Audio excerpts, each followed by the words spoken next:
प्रिय भक्तगण, आज हम आपको एक कथा का श्रवण करा रहे हूं जो सुनने मात्र से आपके जीवन में सुख, संपत्ति और धन की वर्षा होगी। तो चलिए कथा को प्रारंभ करते हैं। एक बार की बात है, भगवान शिव माता पार्वती को सुख और दुख के बारे में बताते हैं कि ये दोनों एक ही पहिए के दो चक्र हैं। जीवन में मनुष्य सुख और दुख के पीछे भागते रहते हैं। तब माता पार्वती कहती है, हे प्राणनाथ, मुझे कुछ समझ नहीं आया। तब भगवान शिव कहते हैं, इसे ध्यान से सुनो और समझो। अगर आप ये कहानी सुन रहे हैं तो पूरा सुनिए। इस कथा को आधा अधूरा छोड़कर जाने की गलती मत करिएगा, क्योंकि इस पवित्र कथा को पूरा सुनने से मनचाहा फल की प्राप्ति होगी।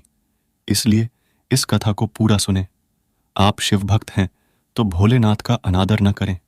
चलो, मैं एक कथा के रूप में बता रहा हूं कि मनुष्य को ध्यान करने से सब कुछ मिलेगा, मगर अक्सर लोग ध्यान करने से पहले जानना चाहते हैं कि उन्हें क्या मिलेगा। ध्यान करने के बाद क्या होगा, यह सोचना महत्वपूर्ण है कि इस प्रश्न का उत्तर उनके मन में उठता है, क्योंकि ध्यान क्रिया तो अब होती है, लेकिन इसका परिणाम हमें हमेशा भविष्य में मिलता है। इस तरह हमारा मन कहीं ना कहीं भविष्य और अतीत की चिंताओं में उलझा रहता है, जबकि ध्यान हमारे मन और मस्तिष्क को वर्तमान में लाता है। जब हमारा मन एक बार वर्तमान का आनंद अनुभव करता है तो उसे वास्तविक खुशी का एहसास होता है। एक इंसान की पूरी जीवन यदि दो शब्दों में संक्षिप्त की जाए तो वे शब्द होंगे सुख और दुख। सुख और दुख मिलकर एक ऐसा चक्र बनाते हैं जैसे कि एक गोला और एक पहिया। इस चक्र में इंसान जीवन भर उस पहिए के चारों ओर घूमता रहता है और कभी कभी वह दुख को पार करके सुख में पहुंच जाता है, लेकिन इसके बावजूद वह नहीं जानता है कि यह सुख का गोला भी फिर से दुख में लौटेगा और इसी चक्र में फंसकर आदमी का पूरा जीवन बीत जाता है। लेकिन जब हम इस बात को समझ लेते हैं कि सुख और दुख दोनों एक ही गोले के दो चेहरे हैं, तो हम समझ जाते हैं कि चाहे हम सुख से आरंभ करें या फिर दुख से, आखिरकार हम एक ही स्थान पर पहुंचते हैं। यदि हमारा मन इस सत्य को स्वीकार कर लेता है तो व्यक्ति इस संकेत के बारे में विचार करना शुरू करते हैं, और इससे बाहर निकलने का एकमात्र तरीका ध्यान है, क्योंकि सुख और दुख हमेशा गुजरे हुए हैं और आने वाले काल से जुड़े रहते हैं, और ध्यान हमें वर्तमान की खुशियों से जुड़ने का माध्यम प्रदान करता है। भगवान शिव माता पार्वती से कहते हैं कि आज मैं आपको एक कहानी सुनाऊंगा जो मनुष्य को सुख और दुख के चक्रों से बाहर निकलकर वर्तमान की आनंद की एक परिचय देगा। एक समय की बात है, एक युवक शिव सन्यासी के पास जाता है और उनसे कहता है, क्या आप मेरे एक सवाल का उत्तर देंगे? तब शिव सन्यासी मुस्कुराते हुए कहते हैं, क्या पूछना चाहते हो? इसके बाद उस युवक ने कहा, हे शिव सन्यासी, मेरी आयु अब तक बहुत कम है, लेकिन मैं बहुत तंगी में हूं, बहुत दुखी हूं। मैं आपसे यह जानना चाहता हूं कि मेरे जीवन में इतने दुख होने पर भी क्या मेरा जीवन अभी बहुत लंबा हो सकता है? क्या मेरे जीवन में दुख बढ़ते रहेंगे? दुख से मुक्ति पाने का कोई मार्ग नहीं है? यह सुनकर शिव सन्यासी कहते हैं, तुम्हारे दुख मुझे दिखाई नहीं दे रहे। यह सुनकर वह युवक कहता है, हे शिव सन्यासी, मेरे अंदर जो दुख है वह आपको कैसे दिखाई देंगे? यह सुनकर शिव सन्यासी उस युवक से पूछते हैं कि क्या तुम्हें अपने दुख दिखाई देते हैं? वह युवक कहता है कि हाँ, मैं अपने दुखों को सही तरीके से देख पा रहा हूं। तब शिव सन्यासी ने पूछा कि इन दुखों का मूल कारण क्या है? शिव सन्यासी और उस युवक के बीच चर्चा जारी थी। तब एक भिक्षुक वहां तेजी से आया। वह भिक्षुक शिव सन्यासी के पास जाकर कुछ कहता है। इसके बाद शिव सन्यासी उस युवक से कहते हैं कि चलो, आज मैं तुम्हें जीवन का सत्य दिखाने के लिए एक जगह पर ले जाता हूं। वहां तुम्हें कुछ भी नहीं कहना होगा, सिर्फ चुपचाप सुनते रहना होगा। इसके बाद तुम अपने सारे प्रश्नों के उत्तर स्वयं ही पा जाओगे। इसके बाद वह युवक शिव सन्यासी के पीछे पीछे चलने लगता है। कुछ दूर चलने के बाद शिव सन्यासी एक घर में प्रवेश करते हैं। घर में प्रवेश करने के बाद वह युवक और तथागत शिव सन्यासी देखते हैं कि वहां बहुत सारे लोग एक साथ बैठे हैं और बीच में एक वृद्ध आदमी चारपाई पर लेटा हुआ है। शिव सन्यासी को देखते ही सभी लोग उनके देखकर उनको उस वृद्ध के पास ले जाते हैं। फिर शिव सन्यासी उसी चारपाई पर बैठ जाते हैं। युवक भी उसके पास ही बैठ जाता है। फिर एक वृद्ध जो चारपाई पर लेटा था बोलता है, हे शिव सन्यासी, मुझे नहीं पता कि मेरे जीवन में कितनी सांसें बची हैं। मुझे पता नहीं कब मुझे भगवान के पास जाना होगा। शिव सन्यासी, मैं मरने से पहले कुछ सवाल पूछना चाहता हूं और मुझे लगता है कि आप ही उनके उत्तर दे सकते हो, इसीलिए मैं आपको यहां बुलाया हूं। फिर मरते हुए वृद्ध ने कहना शुरू किया है, शिव सन्यासी, मेरे आखिरी लम्हों में मेरे बचपन के दिनों की यादें मेरे मन में आ रही हैं। मैं अपने बचपन के दिनों को याद करता हूं और सोचता हूं कि उन दिनों में हमें किसी चीज की कोई चिंता नहीं थी और कुछ हासिल करने या हारने का गम भी नहीं था। मैं अपने बचपन के दिनों को याद करके आंसू बहाता हूं। मुझे लगता है कि उस समय मेरा मन बहुत खुला हुआ था और मुझे कुछ भी पाने की इच्छा नहीं थी। हम किसी भी खेल में लग जाते थे और वहीं सारा दिन बिता देते थे। लेकिन कुछ समय बाद जैसे जैसे मैं बड़ा होने लगा, वैसे वैसे लोग मुझे जिंदगी की दौड़ में आगे निकलने के लिए कहने लगे। मेरे पिता अक्सर मुझसे कहते थे कि तुम पढ़ाई में अपने भाई जैसे क्यों नहीं हो, तुम दूसरों से पीछे क्यों रहते हो। इस सब को सुनकर मेरा मन बहुत बेचैन रहने लगा। लोग मुझे बहुत ताने देते थे क्योंकि न तो मैं खेल में अच्छा था और न ही पढ़ाई में अच्छा था। सब लोग मुझे किसी और की तरह बनने के लिए कह देते। उनके तानों से तंग आकर मैंने जीवन में कुछ हासिल करने का निश्चय किया। मैंने अपने आप से वादा किया कि मैं भी अपने भाई की तरह एक कामयाब इंसान बनूंगा और इसके लिए मैं दिन रात मेहनत करने में लग गया। शुरुआत में बहुत मुश्किलें आईं, बहुत निराशा हाथ लगी, लेकिन मैंने हार नहीं मानी और मैंने खुद अपना व्यापार खड़ा कर लिया। फिर मेरे पास कुछ धन प्राप्ति का एहसास हुआ। मैं खुशी से भर गया क्योंकि वही लोग जो मेरे पीछे ताने मारते थे अब मेरे साथ घूम रहे थे। कुछ समय बाद मेरी एक अमीर आदमी की बेटी से शादी हो गई और उसके बाद मेरा जीवन स्वर्ग बन गया, लग रहा था। कुछ सालों बाद मुझे 2 सुंदर और स्वस्थ बेटे हुए। अब मेरा मन बच्चों के लिए कुछ करने का उत्साह था। मैंने और अधिक धन कमाने में अपना समय लगाया और जल्द ही मैं अपने नगर के सबसे बड़े व्यापारी बन गया। सब चीजें ठीक ठाक चल रही थीं, लेकिन कौन जानता है कि सब दिन अच्छा नहीं रह सकता। एक दिन अचानक मेरी पत्नी ने मुझे छोड़कर स्वर्ग लोक चली गई। उस दिन मेरे दिल को गहरा आहत किया। मैं कई दिनों तक अपने घर से नहीं बाहर निकला। फिर मेरे बेटे मुझे हिम्मत देते थे कि पिताजी माताजी तो नहीं रही, जो हो गया है उसे बदला नहीं जा सकता है, लेकिन हम दोनों भाई आपके साथ हमेशा रहेंगे, आपकी सेवा करेंगे। आपको किसी बात का बिल्कुल भी फिक्र करने की आवश्यकता नहीं है। और धीरे धीरे मैंने अपने मन को भी समझा लिया। अब मुझे अपनी प्रिय पत्नी के बिना जीना पड़ेगा, इसलिए मैंने अपना मन अपने बेटों के साथ जोड़ लिया। उनकी खुशी में ही मेरी खुशी थी, उनके दुख में ही मेरा दुख था। इसके बाद वह वृद्ध आदमी बोले, इस जीवन के चक्र में मुझे अक्सर यह एहसास होता था कि आखिरकार जीवन का अर्थ क्या है, जीवन की गहराइयों में कैसे जाया जा सकता है, कैसे पता चला कि मैं कौन हूं और मेरे इस दुनिया में क्या काम करने के लिए आया हूं। ये सब सवाल मेरे मन में उठते रहते हैं। फिर मुझे आपके बारे में पता चला, जो ध्यान की प्रणालियां बताते हैं जिनसे जीवन का मतलब समझा जा सकता है।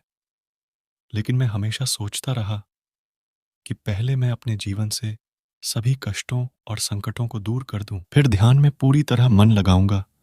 और इसी विचार से कभी भी ध्यान नहीं कर पाता था। धीरे धीरे वक्त बीतता रहा और आखिर में उम्र ढलने के बाद मैं बीमार पड़ गया। वैसे मेरे जीवन में कोई कमी नहीं रही। मेरे बच्चों ने मुझे खूब प्यार दिया। मैंने अपने जीवन में बहुत कुछ हासिल किया है। लेकिन अब मैं जब अपने गुजरे हुए काल की ओर देखता हूं तो मुझे यह एहसास होता है कि मेरे बचपन के दिन सबसे प्यारे थे। तब वृद्ध आदमी ने शिव सन्यासी से पूछा, मैं कुछ घंटों तक खुश रहना चाहता हूं। क्या आप मुझे एक ऐसा तरीका बता सकते हैं जिससे मैं शांति से मर सकूं? मेरे मन में सभी सवालों के उत्तर हो और मैं जीवन का अर्थ समझकर मर सकूं। इस पर शिव सन्यासी ने कहा, हर व्यक्ति के लिए उनके बचपन के दिन क्यों खास होते हैं? क्योंकि उस समय उन्हें कोई चिंता नहीं रहती। वह स्वतंत्र होते हैं। उनके मन में कोई लालसा नहीं होती। वह जिस काम में भी लग जाता है, उसी में मग्न हो जाता है। लेकिन जैसे जैसे इंसान की आय बढ़ने लगती है, वैसे वैसे उसकी इच्छाएं, उसकी कामनाएं दिन ब दिन बढ़ती जाती हैं। और इसीलिए अक्सर इंसान भविष्य की तैयारियों में लगा रहता है या फिर अतीत के बारे में सोचता रहता है, और वह वर्तमान में जीना भूल ही जाता है। और वहीं अगर हम किसी छोटे बच्चे को देखें, तो उसके लिए कोई भविष्य या कोई अतीत नहीं होता। उसके लिए बस वर्तमान होता है, और इसलिए वह वर्तमान में पूरी खुशी में रहता है।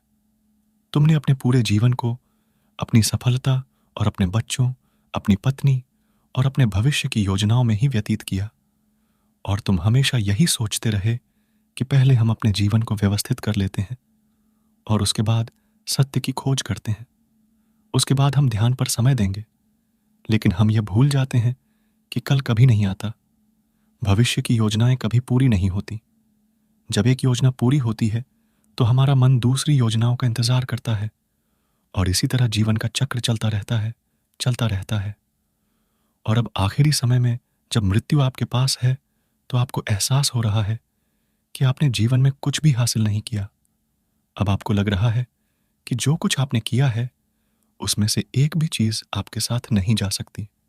अगर आप इस बात को उस समय समझ लेते कि मृत्यु कभी भी हो सकती है, वह कभी भी आ सकती है, अगर यह बात आप उस समय समझ लेते, तो आप उसी समय ध्यान और शांति की खोज में लग जाते। तुम कोई ऐसी चीज खोजने की कोशिश करते जो तुम्हारे साथ जा सके, जो तुम्हें परिपूर्णता से मरने का मार्ग दिखा सके। तब उस वृद्ध आदमी ने हाथ जोड़कर शिव सन्यासी से कहा कि हे शिव सन्यासी, यह तो मैं जानता हूं कि मुझसे गलतियां हुई हैं। मैंने अपने जीवन को सार्थक रूप से जिया ही नहीं, और इस बात का मुझे एहसास हो चुका है।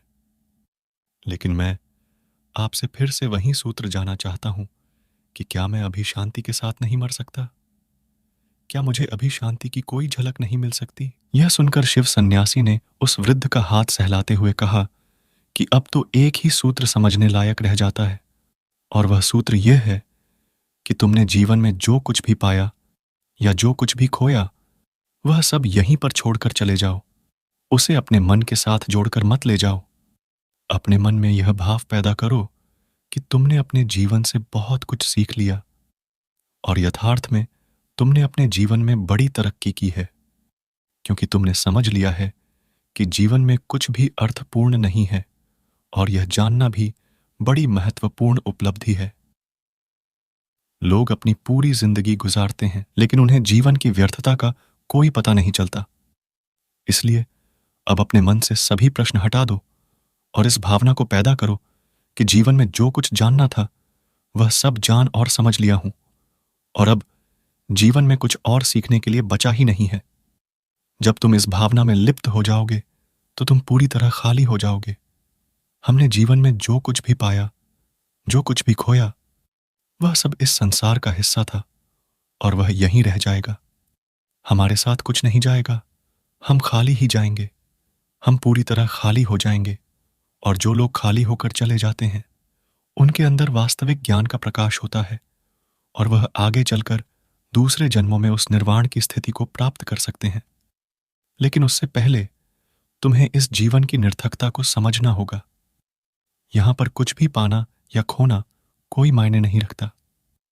इसके बाद बहुत देर तक उस वृद्ध आदमी ने कोई सवाल नहीं पूछा, और वह मुस्कुराते हुए मृत्यु को प्राप्त हो गया। इसके बाद शिव सन्यासी ने उस नौजवान युवक से पूछा कि क्या तुम्हें अपने सवालों के जवाब मिले, और मिले तो तुम्हें क्या जवाब मिले, सभी को बताओ। उस युवक ने कहा कि हे शिव सन्यासी, मुझे अपने सवालों के जवाब मिल गए हैं। इस वृद्ध आदमी के जीवन चक्र से मैं समझ गया हूं कि जीवन में कुछ भी पाने जैसा नहीं होता। सुख हो या दुख हो, सब कुछ यहीं पीछे रह जाता है, और अगर हम इसी चक्कर में फंसे रह जाएंगे, तो हम सत्य को कभी नहीं जान पाएंगे। इसीलिए जीवन में सुख और दुख तो चलते ही रहेंगे। इसके साथ साथ चलते हुए ही हमें सत्य की खोज करनी पड़ेगी। लेकिन मेरे दिल में अब भी एक सवाल है, जिसका उत्तर जानना सबके लिए अत्यंत महत्वपूर्ण है। मेरा सवाल है कि क्या ध्यान करने के लिए मेरे पास कोई जानकारी नहीं है कि ध्यान ऐसा किया जाता है? तब शिव सन्यासी खाते हैं कि तुम्हें वर्तमान में ध्यान करने के लिए, यदि तुम किसी काम को पूरी तरह से एकाग्रचित भाव से करने की क्षमता रख सकते हो, तो तुम ध्यान कर रहे हो। लेकिन हमारा ध्यान अकेले ही भटकता रहता है। अपने दैनिक कामों के दौरान तो समझो तुम ध्यान नहीं कर रहे हो। मैं तुम्हें एक सरल विधि बताता हूं जिससे तुम अपने काम को सही तरीके से कर सकते हो और ध्यान को समझ सकते हो। जब भी तुम चलते फिरते हो, उठते बैठते हो, तो बस अपनी सांसों पर ध्यान केंद्रित करो। सांस किस नाक से निकल रही है, किस नाक से अंदर जा रही है, नाक के किस कोने से टकरा रही है, तुम इसको गौर से, तुम उसे ध्यान दो। कुछ काम कर रहे हो, चल रहे हो, खाना खा रहे हो, सिर्फ अपनी सांस को महसूस करो। और जब तुम ऐसा करोगे तो तुम्हें महसूस होगा कि तुम्हारे विचार इधर उधर भटक रहे हैं। थोड़ी देर बाद तुम फिर से होश में आ जाओगे और तुम्हें याद आएगा कि तुम्हें अपनी सांस का ध्यान देना है। धीरे धीरे जब तुम अपने सांसों को समझने लगोगे तो तुम देखोगे कि विचार विलीन हो रहे हैं और तुम्हारे अंदर खाली जगह बच गई है। सभी सवालों के प्रश्न विलीन हो गए हैं। इसके बाद शिव सन्यासी ने कहा कि सांस वर्तमान में होती है, न ही वह भविष्य में होती है, न ही अतीत में होती है। वह वर्तमान होता है, वही वर्तमान स्थिति होती है। और जब तुम अपनी सांसों से जुड़ जाते हो तो तुम वर्तमान में ध्यान लगाना सीख जाते हो, क्योंकि सांस से जिन पर तुम ध्यान लगा रहे हो वह वर्तमान में चल रही होती है। इसके बाद धीरे धीरे कदम दर कदम तुम्हें ध्यान का खुद ही एहसास होने लगेगा। फिर तुम जो भी काम करोगे उसमें तुम्हारा पूरा चित्त लगा होगा। इतना समझाते हुए शिव सन्यासी वहां से प्रस्थान कर दिए। तब माता पार्वती कहती है कि मुझे समझ में आ गया जीवन का मूल मंत्र क्या है। ओम नमः शिवाय। इस वीडियो को बोलते समय कोई त्रुटि हो तो मैं क्षमा चाहती हूं। उम्मीद है आप सभी को यह वीडियो अच्छी लगी होगी। अगर आप शिव के सच्चे भक्त हैं तो चैनल को सब्सक्राइब और वीडियो को लाइक करके कमेंट में हर हर महादेव लिख दीजिए।